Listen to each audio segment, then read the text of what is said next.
Sabe quando a gente vê um gráfico no celular mostrando a temperatura de algum lugar em tempo real? Pois é, como é que essa informação sai de um sensorzinho físico e vai parar lá na tela?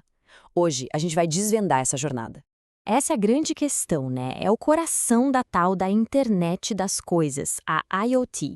A ideia é basicamente dar uma voz digital para as coisas do nosso dia a dia, para que elas possam bem conversar com a gente, contar o que está acontecendo. E para a gente entender como essa mágica acontece, a gente precisa olhar para a estrutura por trás. Pensa que todo o sistema de IoT é, na verdade, um quebra-cabeça de 3 peças principais. 3 blocos fundamentais. Olha só, a primeira peça é o dispositivo. Ele é tipo os nossos sentidos, sabe? É ele que sente o mundo.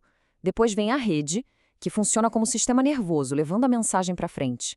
E por último, o serviço em nuvem. Esse é o cérebro da operação, onde a informação é processada e faz sentido. Se faltar qualquer uma dessas peças, o sistema todo para. Simples assim. Beleza, então vamos começar a montar esse quebra-cabeça. E aqui vem uma coisa curiosa. A gente vai começar pelo final. Parece estranho, né? Mas pensa bem, é muito mais fácil construir uma ponte quando a gente já sabe exatamente onde ela precisa chegar. Então, o nosso ponto de partida vai ser o destino dos dados, a nuvem. Para isso, a gente pode pensar numa plataforma como o ThingSpeak. Ele é como se fosse um cérebro pronto para usar. Ele já sabe como receber os dados, como guardar e, o melhor de tudo, como transformar aqueles números em gráficos bonitinhos para a gente ver. E o legal é que não precisa ser um expert em programação para fazer isso funcionar. Ok, a gente já tem o destino, a cozinha que vai processar nosso pedido. Mas e aí? Como é que o dado entra lá? Qual é a porta de entrada desse mundo digital? A resposta para isso tem um nome: API, ou Interface de Programação de Aplicações. Pensa na API como um conjunto de regras bem claras, tipo um manual de instruções, um idioma que tanto o nosso dispositivo quanto a nuvem concordam em falar. É isso que garante que a mensagem chegue e seja entendida direitinho, sem confusão. E para deixar isso super claro, tem uma analogia que é perfeita, a do restaurante. Imagina que o nosso sensor é o cliente, com um pedido para fazer. A API é o garçom, que anota esse pedido direitinho. E a nuvem, o ThingSpeak, é a cozinha, que vai preparar o prato. O mais importante aqui é que o cliente não precisa ter a menor ideia de como a cozinha funciona. Ele só precisa saber como falar com o garçom, ou seja, com a API. Beleza. Destino definido, garçom a postos. Agora vamos voltar lá para o comecinho de tudo, para a fonte da informação, o dispositivo físico. Então, o nosso mundo, o mundo físico, ele é analógico. Pensa na temperatura de uma sala. Ela não pula de 20 para 21 graus. Ela sobe suavemente. É uma onda contínua. Só que os computadores não entendem essa sutileza.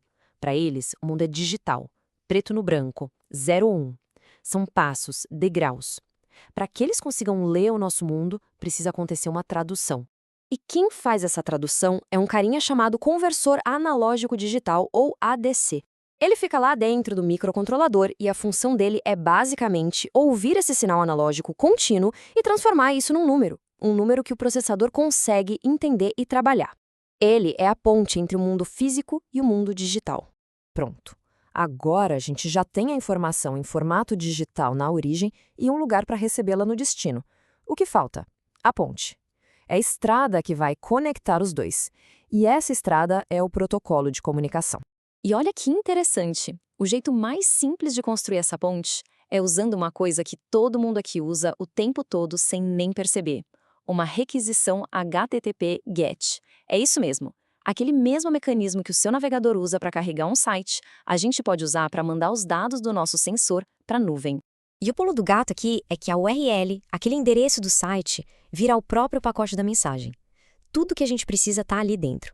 Para onde a informação vai, a chave de segurança para provar que somos nós e o dado em si, tipo, o valor é 42. É tudo um pacote só, autoexplicativo. Só que nem tudo são flores. O HTTP é simples, é um quebra-galho, mas para IoT de verdade ele tem umas limitações bem sérias. Primeiro, é uma rua de mão única. Só o dispositivo fala com a nuvem. E além disso, ele é pesado. Cada pedacinho de informação vai com um monte de texto extra, o que gasta muita internet à toa. Para grande escala, não é nada prático, né? É aí que entra o herói da nossa história, o MQTT. Esse protocolo foi pensado do zero, especificamente para a internet das coisas. Ele é super leve, eficiente e o mais importante de tudo, a comunicação é uma via de mão dupla. A conversa flui de verdade. Para entender o MQTT, a analogia perfeita é a de um rádio FM. Existe uma emissora que publica a informação numa frequência específica, que a gente chama de tópico. A torre de rádio, que seria o broker, distribui esse sinal. E aí, qualquer assinante sintonizado naquela frequência recebe a mensagem na hora. Simples, automático e super eficiente. E aqui a gente vê o confronto direto. De um lado, o HTTP. É um modelo de pergunta e resposta, de mão única e com uma sobrecarga enorme, mais de 500 bytes. Do outro lado, o MQTT.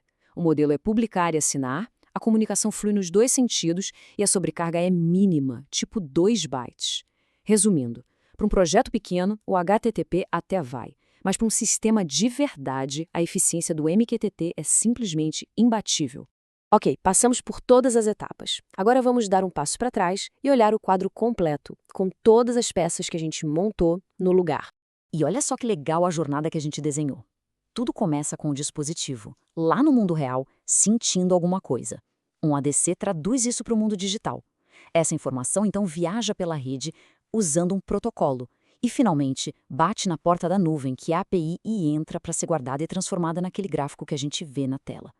Cada passo dessa corrente é absolutamente essencial. E tudo isso que a gente viu hoje nos deixa com uma pergunta para pensar, né? Se a gente consegue dar uma voz na internet para qualquer objeto, o que será que eles vão ter para nos dizer? Quando o mundo físico inteiro começar a conversar, que tipo de conversas a gente vai poder ouvir?